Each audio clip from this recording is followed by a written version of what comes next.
Check it out, we got a brand new space here.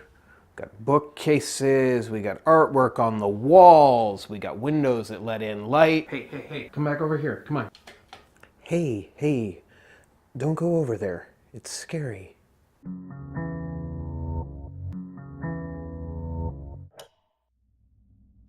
When I told people that the next video I made was going to be about Ingmar Bergman, I consistently got one of two responses. Who? Well, isn't Bergman rather, and this time of year? It was February, and in my part of the country, February can get a little... Well, in that case, I wish you all luck. If people know about Ingmar Bergman at all, it's usually by reputation. Dark, brooding Swedish art films, black and white cinematography, depressing as fuck. But what I've discovered these past few months is that that's not really typical of Bergman's films. Most of these movies, instead of ending in darkness and despair, culminate in a moment of what I keep thinking of as cold optimism. I first noticed this pattern while watching The Magician from 1958. The film follows a hypnotist and his ragtag entourage as they are detained by three gentlemen who are set on proving them to be frauds and throwing them in prison. As their house arrest continues, the traveling performers are subjected to humiliation of all types, treated as clowns, sometimes worse, and ultimately driven to desperation and despair. And then this happens.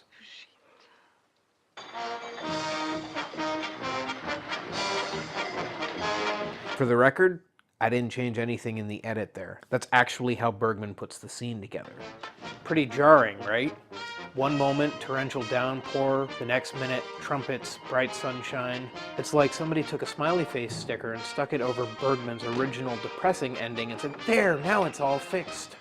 The Magician sets up a pattern that Bergman followed through most of his subsequent films with greater subtlety. Rather than a total reversal of fortune, his protagonists find just enough reason to keep them moving forward, despite the fact that life, on the whole, is pretty shitty. Bergman's characters torture themselves and each other, both physically and psychologically. God's stubborn silence eats at the soul. Sometimes, terrible events happen as a direct consequence of our actions. Other times, they happen just because, hey, the universe decided to shit on you today. The cold comfort of Bergman's finales never really erases any of that. Torre's piety doesn't resurrect his daughter. Karin's family is unable to save her from insanity. No one in Frostnass shows up to hear Thomas preach. But in the end, these people always find a small reason to persevere. The same pattern is visible in Persona, arguably Bergman's most complex film. Entire forests have been mowed down for the paper to print the many dissertations written on the meaning of this film. Is it the literal story of two women, or of warring factions within a single personality? Is it a metaphor for art, or a rumination on our inability to ever truly understand another person?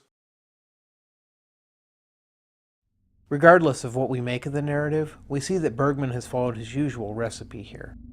90% angst and suffering, 10% faint hope. Alma, portrayed by Bibi Andersson, has no internal center. Her whole life has been spent trying to please others, to be who they want her to be. But by Persona's enigmatic ending, a transformation has occurred. She abandons her nurse's uniform, also possibly her patient, which is honestly kinda douchey. Still, in the film's last moments, we see her taking initiative for the first time. She's found a kernel of herself, an anchor for her identity.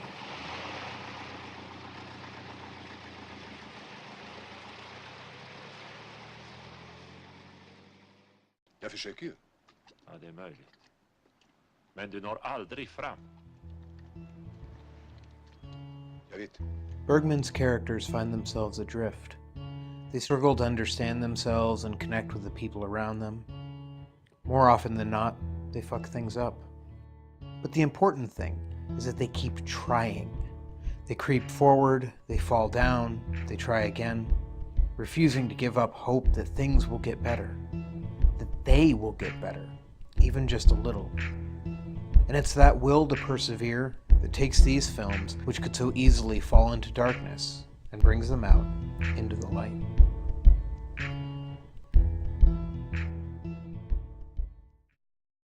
Hey friends and interwebians, thanks as always for watching.